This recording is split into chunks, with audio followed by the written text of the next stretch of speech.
Hi, friends. Today I would like to talk about the magic of making meaning, allowing yourself to be seen. Are you holding yourself back from being seen for who you truly are? Well, then stop. In the video I posted last week, I talked about how I discovered the magic of making meaning when my family and I saw two majestic eagles swooping down to perch on a tree in our backyard on New Year's Day.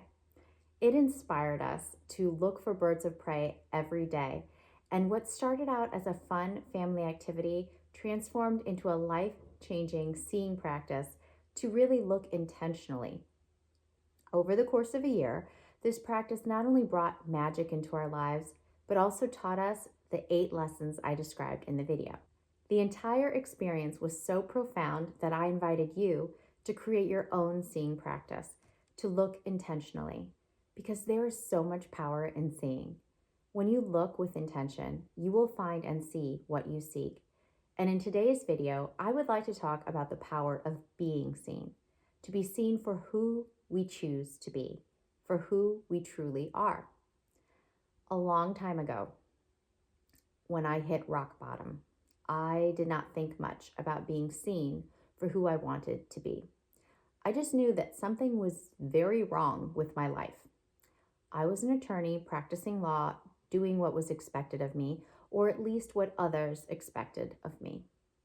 Meanwhile, hidden in the deepest recesses of my heart, I longed for the days when I was growing up, when I had a daily creative writing practice. Not that I labeled it that way at the time. I just remember coming home from school and rushing to my room to write every day. I journaled, I created stories, and I fell in love with the characters in my mind and in the books that I read. I wrote poetry. I created artwork, both traditional and digital, and I played piano and sang to my heart's content. I lived in a world where my dreams came to life. From my imagination, energy just flowed through my mind, transmuted, and through my fingertips, my creativity breathed into being. I felt at the time that I not only lived, I truly lived as a complete and whole embodiment of who I felt I was meant to be. Those days are gone. I remember telling myself that.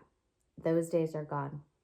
As decades later, I turned on my computer and I prepared myself to draft another legal brief, or research memo, or analyze the risks and opportunities present in every case. Now, please don't get me wrong. I did enjoy the mental challenge each and every time, but it came with significant pressure and stress. Where was the joy? I searched until I found it in my clients' stories. There, my fingers just took flight, typing in a flurry. So eager was I to describe what had happened through my clients' eyes.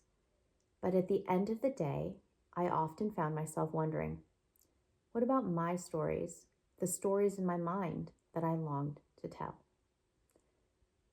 Don't do it. The naysayers warned me, do not write science fiction. You are an attorney, and if you do it, you will not look serious about law. Fear is what drove them, and fear is what drives them still. And for the longest time, I let their fear take the wheel. Not their wheel, mind you, my wheel. I allowed others to set the destination that they wanted me to drive to. And as a result, I suffered in silence for many years, denying the creative in me, a massive part of who I am. I suffered from depression, anxiety, and debilitating migraines because, as they say, the body keeps the score. I listened to them for so long. I lost sight of myself to the point that I knew, eventually in my bones, that I had fractured my very self, until the pain became intolerable, until I realized I am not truly living. Every journey starts with one step, and my journey began with one word. It took me years to ignore the naysayers, to decide once and for all, I'm going to honor my truest, most authentic self. I vowed to go on this attorney to creative journey, but I didn't make some grand announcement. I chose one word, victus. It's Latin for living or way of life. And Marissa Victus became my pen name because I was tired of not living. I promised to save myself, to get myself out of this mess, and to create the life that I wanted, to become who I was meant to be. Every day, I signed my name, Marissa Victus. Again and again onto the page, Marissa Victus worked its magic like a charm. With each repetition, I began to see myself as a creative. I began to embody the identity that I'd kept hidden for far too long. And for the first time in a really long time, I felt comfortable in my skin, like I was home. Vita est pro victus, I vowed. Life is for living, truly living. Not as some husk of who we are, not based on how others try to define us, but based on who we choose to be when we decide we're going to be unapologetically our truest, most authentic self. I had been used to going through the motions. That was the problem. I was used to doing what others expected of me. I wanted to be who I was. But how could I do that? How could I do it when everything in my body and mind was screaming, they will not accept you this way? I felt unsafe. The sympathetic nervous system in my body was stuck in a state of fight, flight, or freeze. I wanted to change, but I couldn't help but hide. I wasn't ready to say anything out loud. So I lived like a hermit, holed away in a cave. In the early morning hours before anyone else in the house was awake, I would sit in the darkness with only the computer screen alight. And I started to write the first book in my 4-book science fiction series, The Obsidian Chronicles, about the discovery of a new Homo sentient species that can siphon energy from others. But I didn't tell any colleagues or friends. Then, one day, came a shift. The more I got into the meat and bones of my story writing, the more emboldened I became. Not only on the page, but in real life. I told a friend I love to do creative writing, hoping that she would share my love of books. Immediately, she shrieked, "Oh, I hate writing." And just like that, my mouth snapped shut like a bear trap. Apparently, sharing was not caring, at least not for her, and not with this. And that hurt. To have the creative part of me rejected again. So I kept my head down. I wrote through my character's eyes. The year is 2116. Scientists understand why supercentenarians live to 100, 115, even 125 years old, but 66 years have passed since Dr. Jardine was born, and she does not look a day over 21, and she's only grown stronger with age. She can see better than a bird of prey, pinpoint the vertical position of any sound, strike a target 600 meters away, and heal wounds that cut straight to the bone. For decades, she has had no name for it, no label to define what she is, no way to understand her body or understand the power she holds. Jai lives on the run, determined to keep her family and secret safe. Everything changes when scientists discover the Homo sentient, a new superior species that can siphon other people's energy to maintain their youth. And for the first time, Jai believes that she's not alone. What will she do when new friends become family, tensions rise, and humans and sentients are bent on destroying each other? The world's breaking. A powerful shadow force hunts her family, and Jai is still evolving. With new skills and buried secrets, Jai's future may be uncertain, but she knows who she is and what she stands for. And that is what did it. As those final words spilled out of my mind and heart and were printed so clearly in black and white, I evolved too.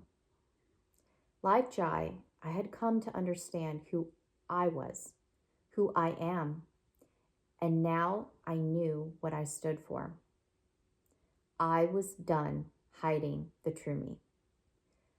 I realize now how I really was living like a hermit in a cave. Sure, I was an industrious hermit. I had decorated my cave with plenty of pages, plenty of words to give my creative mind sustenance. But what about my soul?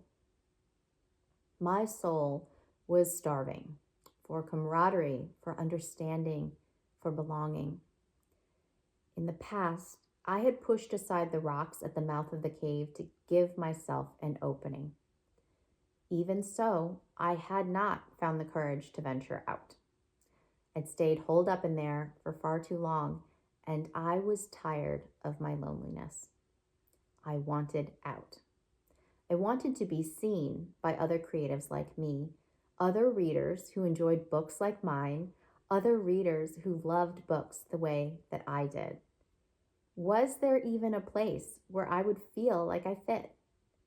And importantly, I wanted to help other people, anyone who had suffered in silence like I had.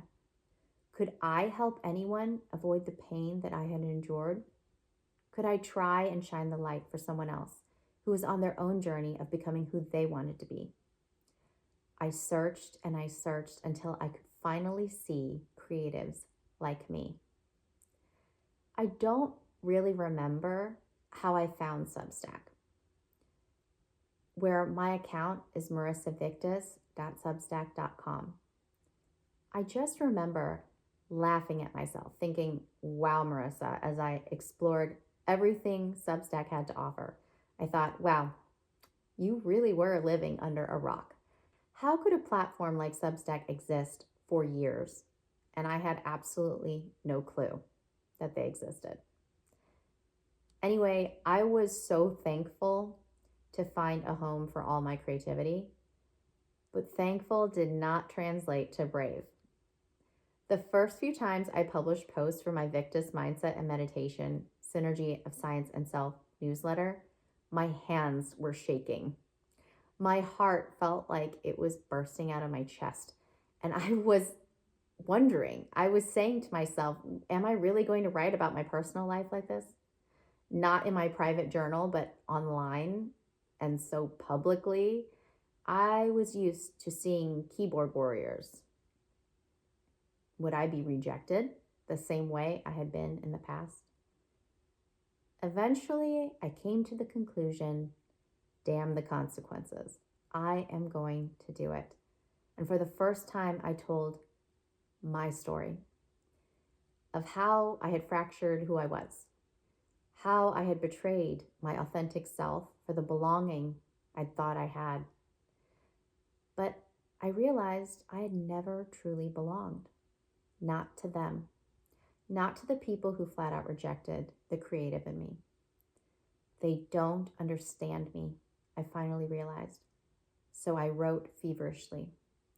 One book became two became three, and my science fiction books took on a theme: allowing yourself to be seen, to belong, to be real, to be accepted as your true self without the mask.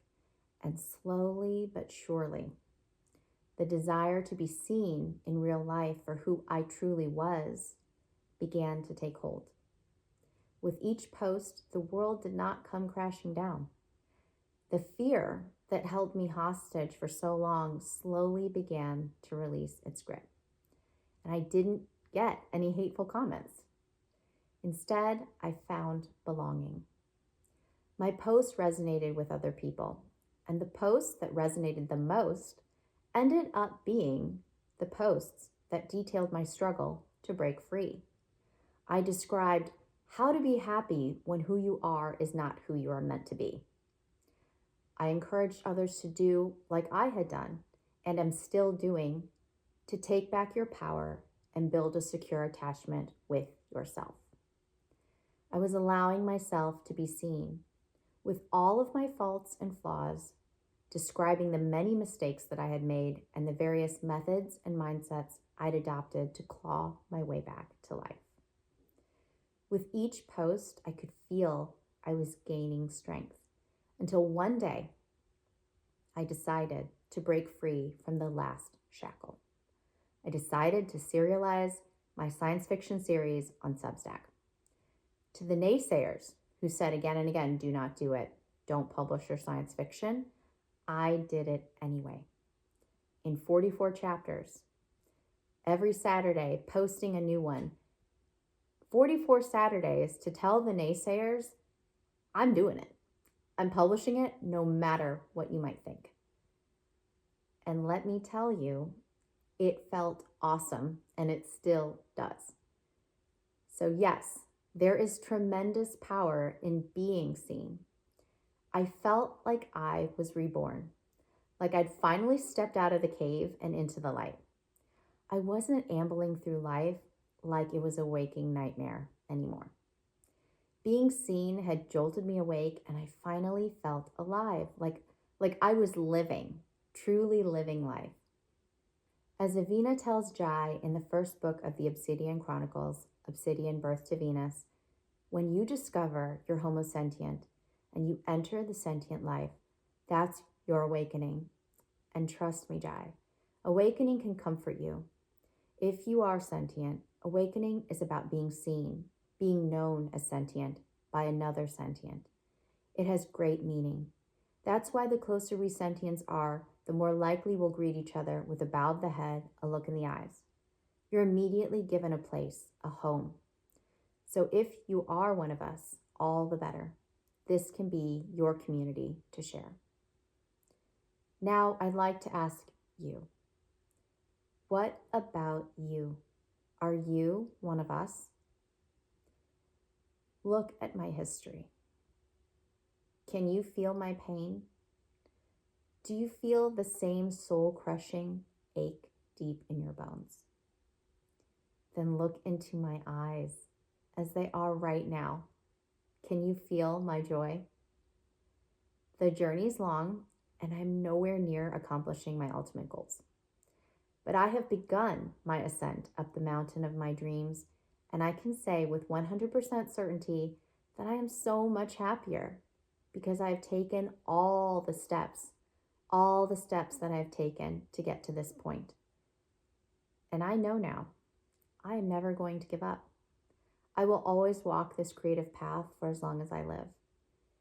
And I not only plan to do what I love, I plan to be seen doing what I love, which is why I'm here today, showing my face, saying these words to you, because I am not willing to sacrifice who I am, who I truly am anymore. I wish the same for you. So be brave. Embracing who you truly are is the most radical acceptance. Do not make the same mistake that I did. Take my hand, follow me as we leave the cave. Step into the light. I promise there's magic in you. I truly believe everyone has magic inside of them. And all you have to do is breathe life into that one word, Victus. Discover what living means to you. Define your own way of life, because no one else has the right to write your story. And remember, this is your life to live. It's never too late to be true to who you truly are. Vita est pro victus. Life is for living, truly living. The authentic self in me honors and respects the authentic self in each of you. If you enjoyed this video, please hit the like button and subscribe to my YouTube channel, and also sign up for my free newsletter at marissavictus.substack.com. Thanks for watching. Until next time.